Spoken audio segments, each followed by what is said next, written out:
એ ભોળાનાથે માથું કાપ્યું અને હાથીનું લગાડ્યું. બધા આપણે મૂર્તિમાં ફોટામાં જોઈ ને, તો હું એમ કહું છું કોઈલું કાપ્યું ત્યાં જ નહીં પડ્યું હોય, હાથીનું શું કામ ચોંટાડ્યું છે? આ કોઈ ભણાવતું નથી એટલે તમે અમને સાંભળો છો. કાપ્યું હોય તો અહીંયા જ પડ્યું હોય ને, તો ઈ નો ચોંટાડી શકે ને. હાથીને કાપીને અને હાથીનું માથું ફીટ થાય, માણસ શરીર ઉપર માથામાં ફીટ થાય, હાથીનું આવડું હોય. હવે આ 4 આંગળની જગ્યા હોય, માથે ફીટ થાય. એટલે આ બધું છે ને અટપટું છે. ચિત્તની શાંતિ, મનની પ્રશંસા, દિલની દાતારી, ગુમડાની રોજ અને ટાઢિયા તાવની ટાઢ આટલું માલકુરથી આવે. ભજનનું ઊંધું છે. ગુમડું થયું ને, ગુમડું એની દવા લગાડવાની હોય ઉપરથી, મટે માલપાથી, એટલે નથી સમજાતું. તમે બધા કરોડપતિ છો, તમે મને બોલાવો? કોઈ નથી બોલાવે એવું બાપુ. પણ આ અંતરના ઊંડાણની કોક વેધુને કરાય વાત, આને સોરે નો ચિતરાય ચિત્તની વાતું શંકરા. અમારે ઘણું કહેવું છે, પણ કહેવાનો મારો મિનિંગ ઈ છે કે માં હોય મોટે બોલું માં, એ હાથે નાનપણ સાંભળે. એ મલક બધાની મજા પછી કડવી લાગે કાગડા. એ આ જનેતાને હું એટલા માટે કહું છું, આ દીકરીઓને મારે કહેવાનો અર્થ એટલા માટે છે કે તમે એમ કહો ભગવાન મને હારો દીકરો દે, હારો દીકરો દે. શું અહીંયા ગોદામ છે? અહીંયા દુકાન છે? હારા દીકરા બાપુ માં સંસ્કાર આપે તો જ હારા દીકરા થઈ શકે. બાકી એમના તમે હારો દે એમ કરી મેળ ન પડે. પણ હું તો બહેનોને ખાસ વિનંતી કરું, હાથ જોડીને કહું, હું કોઈ સલાહ દેવા તમને આવ્યો નથી, અને મારી સલાહ તો શું મારી લાયકાત હતી હું તમને સલાહ આપું. પણ મારો કહેવાનો, મારી વાતની અમુક બાપુ નોંધ કરજો અને એનો અનુભવ કરજો. હું કોઈ પાવરની વાત નથી કરતો, પણ તમારે સારા સંતાન જોઈને તો મારી એક જ ભલામણ છે કે ઉદરમાં સંતાનનો વિકાસ થતો હોય અને જન્મ થયા પહેલા રામાયણ ને ગીતાના 5-5 પાના વાંચજો. જો આપને સંતાન થાય એવું આ ટેકો દેવું દીકરો ન થાય તો બાપુ મારું નામ તમે જોડો ઘા કરજો. હારા દીકરા તો થાય. મારા વહુ હારો ભેગા પાણી પૂરીયું ખાતા હોય તો અહીંયા કઈ હારા વાઈટ ન હોય દીકરાની. એ તો ઠીક છે, પછી કહેવાનું હોય અમુક એ ભગવાન એકાદો દીકરો દે, અમે દીકરા વગીરના છીએ. તો અમુક એમ કે હે ભગવાન આના કરતા ન દીધો હોત તો સારું હતું. આપણે એમ કે હારા આવે આ દીકરા હાઈવે ફાયદો છે કે નો હાઈવે ફાયદો છે? ભગવાન પાસે બાપુ માગજો એકાદો દીકરો, પણ એને કહેજે કે ગોપીચંદ ને ભરથરી જેવો કા દીકરો આપે, ગંગા સતી પાનબાઈ જેવી દીકરી આપે, 7 પેઢીઓના નામ ઉજળા કરી દે. એટલા જ માટે કહું છું બાપુ, દીકરીઓનું સમર્પણ છે બાપુ, એનો ત્યાગ છે. માનું બાપુ છે ને પદ ટોચે છે. 9 મહિના મા બાપુ ઉદરમાં સંતાનને રાખે, એનો જન્મ આપે, એનું લાલન પાલન કરે, બેહતા બોલતા ખાતા પીતા બધું માં શીખવે, અને વાય નામ બાપાનું લાગે. બોલો, માનો ભોગ છે એટલો બાપનો નથી. આખી દુનિયાને ખબર. એમાં હું આવી જાઉં ને મારે લાગુ તો પડે જ ને કે મને તો એમ થાય કે માએ જે સમર્પણ કર્યું છે એ બાપે નથી કરેલું. તો આની વાય માનું જ હોવું જોઈએ, બાપનું ન હોવું જોઈએ. પણ માએ ત્યાગ કરી દીધો કે આની વાય એના બાપાનું રાખો. કોકે પૂછ્યું કે પણ તારો આટલો ભોગ અને બાપનું નામ શું કામ? કે આ કદાચ કપાતર પાકે અને કોથળીઓ તોડીને ધૂળીમાં માથું ગાલીને પીડ્યો હોય, કોક એમ કે કોનો છે? ફલાણી માનો છે. એમ કે છે મારા ખોળી એમ જીવ નહીં રે, 9 મહિના ઉદરમાં રાખ્યો, મારું કાળજું ફાટી જાય, એની વાય એના બાપાનું રાખો. આને સમર્પણ કહેવાય. અને હારા દીકરા છે ને એ માન ખબર છે કે આની વાય મારું જ રખાય. હારા દીકરાની વાય જનેતાનું છે.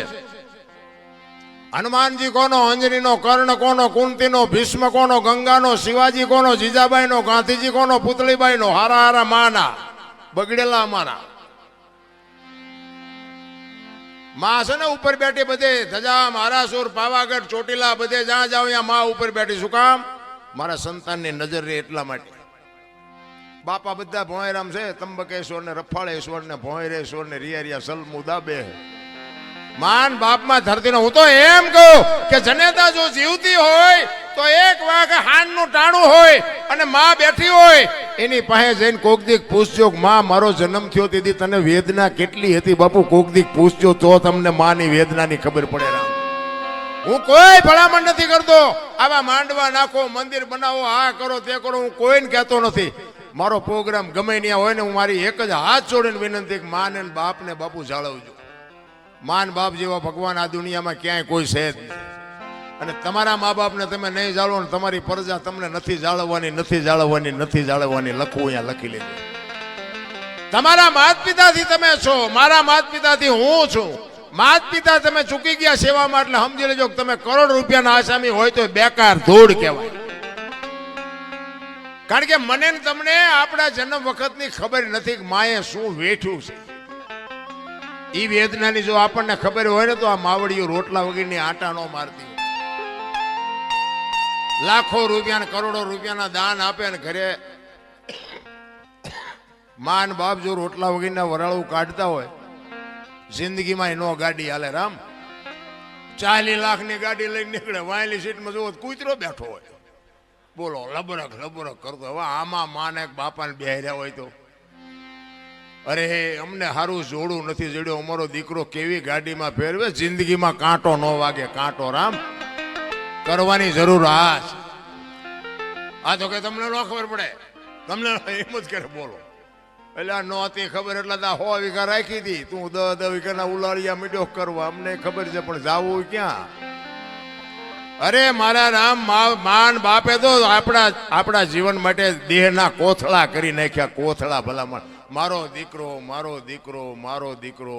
અરે શું માન બાપે બાપુ તમને મને સમજ. એક જનેતા પોતાના ઉદરમાં 9 મહિના રાખે, એને આમ હાલતી હોય, માસ હાલતી હોય તો બાપુ આમ ઉતાવળો પગ ન મૂકે. બાપુ પોતાના સંતાનની તકલીફ ન પડે એના માટે રહી અને આમ પગલાઓ ધીરે ધીરે ભરતી હોય.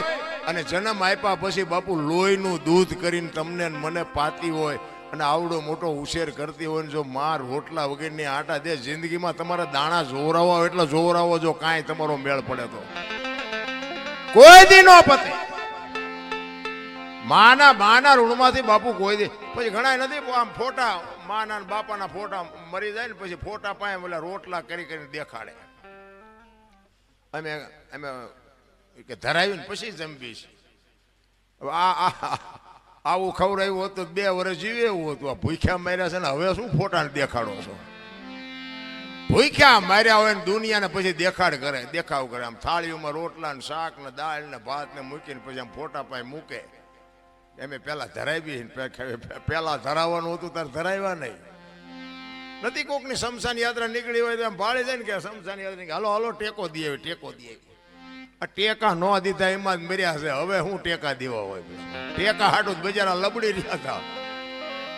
નથી હોય જીવતા તારે હોતું નથી. એટલે માણા વખાણ મર્યા પછી જ કરે છે કે માણા બહુ સારો હતો, સારો હતો પણ જીવવા દીધો જ નથી. એને હજી જીવવું હતું. માર્યો છે ભૂંડી હાલે તો પછી વખાણ કરે બધા. અરે બાપુ ભાઈ નો હું તો 18 વણમાં કહું બધા ભેગા રહીને મોજ કરો. જીવન કાલ ખૂટી રહે કાંઈ વાતમાં છે નહીં. માણા જન્મે ને 2-2.5 કિલોનો હોય, 60-80-100 વર્ષ જીવન મરી જાય ને શમશાનમાં લઈને હળગાવી નાખો અને રખ્યા ભેળી કરીને જોખો એટલે 2-2.5 કિલો થાય. વાતમાં કાંઈ છે નહીં, વચ્ચે ઠેકડા મારવાનું છે બધું.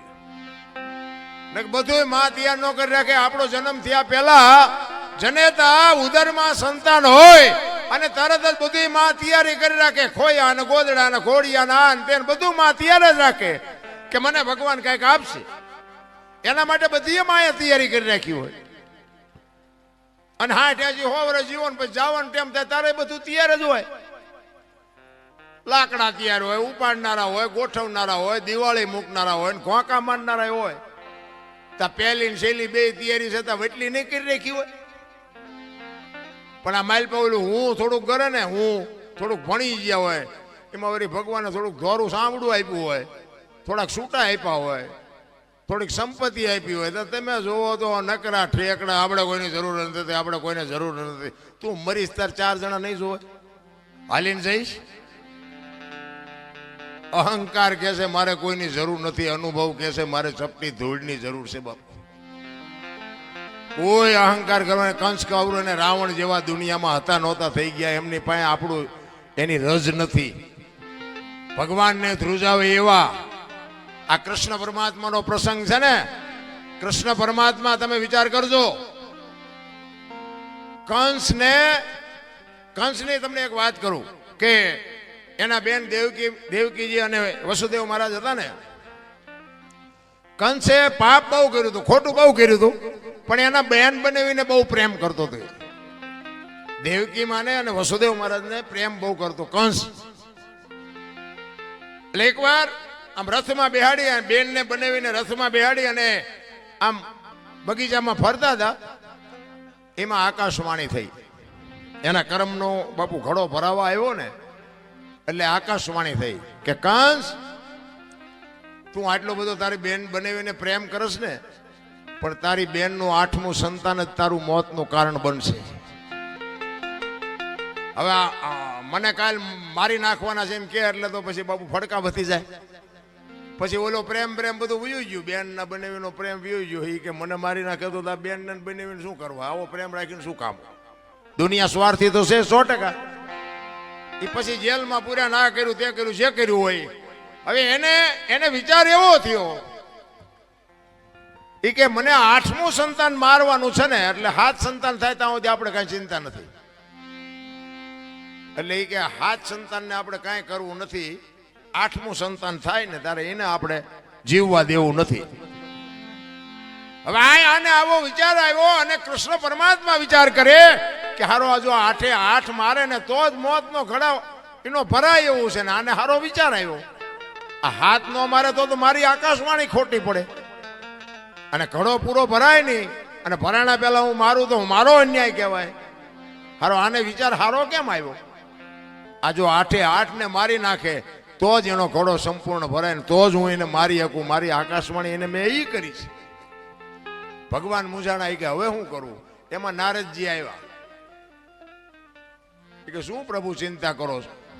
એ કે ભાઈ મેં આકાશવાણી કરી છે આવી, અને 8 મારે ને તો એનો ઘોડો ભરાય એવું છે ને. એને વિચાર સારો આવ્યો કે 7 ને મારે શું કામ મારવા જોઈએ? તો નારદજી કે પણ તમારું કહેવાનું શું થાય છે? એ કે ઈ 7 ને જો મારે ને તો મેળ, મૂળ તો તમારે મરવવા જ છે ને.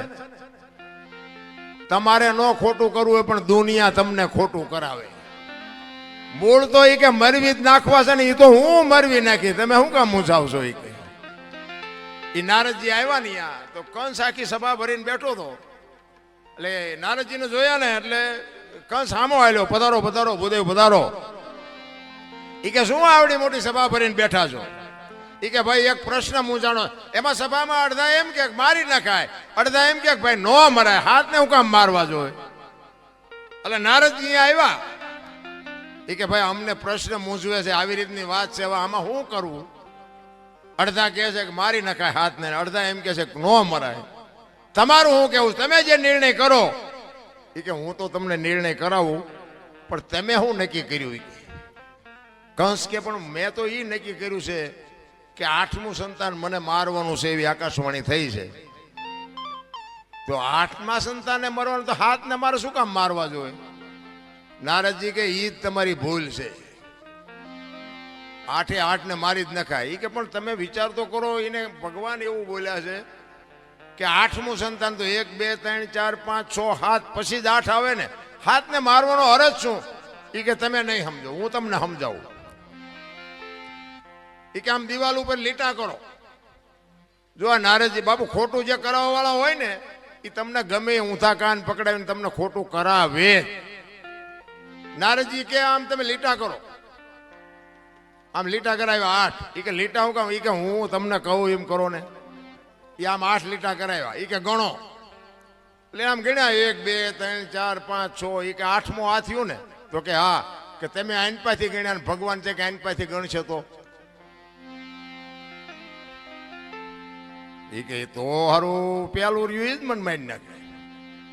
એટલે કહું છું કે 7 ને પતાવી દો. કે તો પતાવી દો. તમારે નથી કરવું, દુનિયા કરાવે. દુનિયા ઊંધા કાન જગત પકડાવે છે.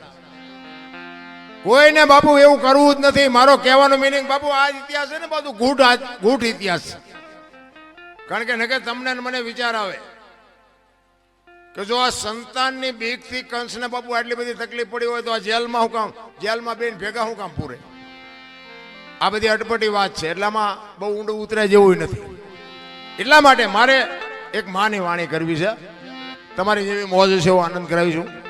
પણ આમાં કેવું છે કે મેં કીધું મારે 7-8 રાતું ખેંચી છે ને એટલે ક્યારેક ક્યારેક ગોટે ચડે બધું. એટલે પુરુષોત્તમ બાપુ એક વાણી બાપુ જેટલા મહાપુરુષો છે ને એ તમે વિચાર કરો કે આજે આપણે બધાને યાદ કરી છે એના માતા પિતાના સંસ્કાર કેવા છે. કેટલા મા બાપે બાપુ એના સંસ્કાર કેવા આપ્યા છે કે આજે આખી દુનિયા એના ગાણા ગાય છે. અમારે અહીંયા કઈ કોથળા નથી આવતા. આ હરિચંદ્રની વાત કરી કે સગાળસાની ગમે એની વાત કરી એની પેઢીઓના અમારે અહીંયા કોથળા નથી આવતા. એના મા બાપે બાપુ કેવા સંસ્કારનું સિંચન કર્યું છે આજે દુનિયા એના ગાણા ગાય છે. એટલા માટે પુરુષોત્તમ બાપુ એની વાણીમાં એની માની વાત કરે છે કે મારી માં તો મારી માં છે ભાઈ. અને બાપુ માનું જો જતન કરતા તમને આવડી જાય તો જિંદગીમાં સતયુગનો બાપ છે આ સમય રહ્યો ને. બાકી તો બધા વાર્તા એવું કરે છે. ઘણા કે સ્વર્ગમાં ઇન્દ્ર ભગવાન કે સોનાના સિંહાસન ઉપર બેઠા છે ને ઇન્દ્રની અપસરાયું નાચે છે ને અહીંયા ફુવારા છે ને અહીંયા કોઈક જી આવ્યું હોય કોને મારે પગ ઝાલવા જી આવ્યું કોઈ આમ જ હાલે તારે બધું ડીંગો ડીંગ જ તે. આ નથી લાગતું સ્વર્ગ જેવું નથી લાગતું. આ લગ્ન થયા તે દી આવા માંડવા નથી નાખ્યા.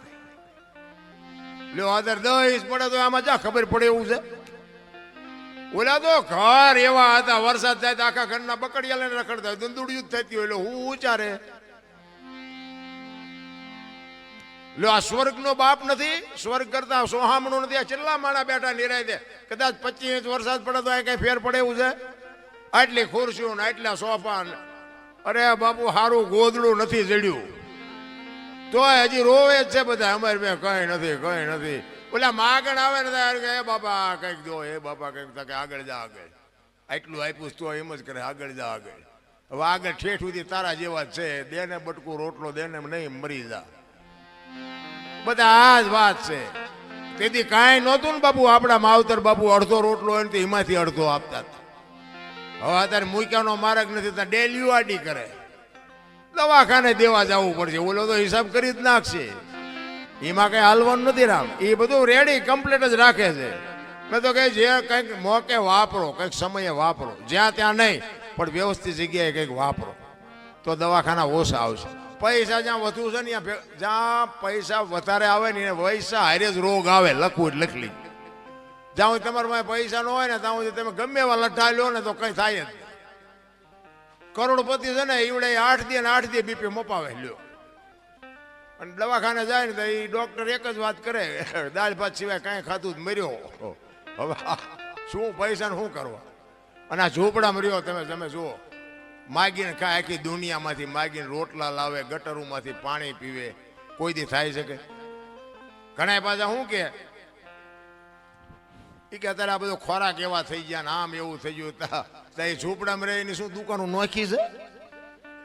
આપણે લેવી અહીંયાથી જ લેશે. એવડે દવા વાળું નથી ખાતા. પણ આ તમને પૈસાનો પાવર આવ્યો ને એટલે આ બધું વિજ્ઞાન ઘરમાં ભરાયું. આ બધું વિજ્ઞાન છે ને એ બધા રોગના ઘર છે. હું એવું નથી કહેતો કે તમે બધું વેચી નાખ્યું. પણ વિજ્ઞાન આવ્યું ને એની હારે જ રોગ આવ્યો છે. આ ઝૂંપડામાં તમે જો ફ્રીજ નથી, લાઇટ નથી, પંખા નથી, એસી નથી, કાંઈ નથી. ત્યાં કઈ રોગ જ નથી થતો. આપણને ભગવાન જીમ આપતો જાય નવી નવી સુવિધાઓ કરતા જાય તો નવા નવા રોગ થતા જાય. ને કે આપણે આમ ઘડિયાળના કાંઠે ખાઈ છે ને ઘડિયાળના કાંઠે હુઈ છે ને ઘડિયાળના કાંઠે ચા પીને ઘડિયાળના કાંઠે જાગી. એટલે આટલું બધું તમે થેરિકલ જીવો છો તોય શું કામ માદા પડો. આ ઝૂંપડામાં રહીને એ તમે જુઓ ટીકડી નથી લેવી પડતી. ટીકડી પણ ભગવાનને ખબર છે કે આની પાસે 18 રૂપિયા રિપોર્ટ ના હોવા જોઈએ ને બિચારાને ટીકડી ક્યાંથી લેવી પડે. ઓલું ડેન્ગ્યુ થયો પેલું ડેન્ગ્યુ આવ્યું હતું ને ડેન્ગ્યુ તો તમે જુઓ ને તો આમ હારામાં હારો બંગલો હોય ને બારીઓ ને બારણા પેક હોય ને માલપા મસરદાનીઓ હોય ને બધું હોય ને તોય મસર અહીંયા જઈને કરડી જતા. બોલો ત્યાં ઝૂંપડામાં કઈ બારણા કઈ હોય જ નહીં. મસર એને નહીં ભાળતા. આ નજરામીની વાત છે ને બાબુ. કંઈક ડેન્ગ્યુ મસર જ આવતું હતું ને કે કરડે એટલે કે આને ડેન્ગ્યુ થાય. ત્યાં બંગલામાં એ ઠેઠ પહોંચી જાય તો ઝૂંપડામાં ન કરડી શકે. પછી એને ખબર છે ઓલાને અહીંયા જાય એ આ દુનિયાના કાળા ધોળા કરીને હૂતો છે. ઓલા બિચારા કાળી મજૂરી કરીને હૂતા છે. આમને કહીડે આમને. આ કોરોનામાં બાપુ હારાનો જ વારો લીધો છે. બહુ નાના માણસ નથી મર્યા બહુ. હા એ દયાળુ છે એને બધી ખબર છે આપણે શું કરીએ છીએ ને બધી ખબર છે. આમાં પ્રેમથી જેને વાપર્યું છે ને એને ખબર છે. અને આવું કરતા હોય ને એમાં કહું અમુક નડે તે આવા બધા કામમાં કઈ બધા નો સાથ સહકાર આપે. એક બે તો નડે એવા હોય. આ અમે ગમે આ પ્રોગ્રામમાં જઈએ તો બધા કે અમને સાંભળો ન બેઠા હોય. એક બે તો અમારી ભૂલ ક્યાં આવે છે ગોતવા હાટું બેઠા હોય. પણ હવે જે હોય પણ માનો એક પુરુષોત્તમ બાબુ એક વાણીમાં એવું કહે છે કે મારી માં તો મારી માં છે ભાઈ. માના ઋણમાંથી હું તમે નીકળી ન શકીએ એટલા માટે માં તો માં છે ભાઈ. અને મેં કીધું એમ બાપુ જો એ માં મેં કીધું ને બાપુ દીકરી એવી સંસ્કારી હોય તોની વાત છે. બાકી તો પ્રસંગો બધાને ખબર છે. અમુક અમુક જે મા બાપના ઇજ્જત ઉપર ને એની કાળજા માથે બાપુ પગ મૂકીને દીકરીઓ ન કરવાના પગલા ભરે છે ને એ દીકરીઓ માટે વાત જ નથી. કે મા બાપ બાપુ જીવીએ ન હકે મરીએ ન હકે કોઈ સાથે કાઢીને હાલી ન હકે એવી દીકરીઓ છે આ દુનિયામાં. બધાને ખબર છે. આ તો હું મારો ટાઈમ કાઢું છું બાકી તમને નથી ખબર. બધા જાણે છે. પણ બાપુ બધાને બંગલા ને ગાડીઓ ન હોય ભાગ હોય ને એ જ સાચી વાત છે. આપણા માતા પિતા જે કરે ને એ બાપુ આપણા માટે વ્યાજબી જ હોય. બીજી વાત કે કાંઈ પણ બાપુ સુખ દુઃખનું વાદળું ચડે ને તેથી બાપડા માવતરના ડેલા ઉઘાડા હશે ને તો તમે બાપુ કંઈક વાત કરી શકશો.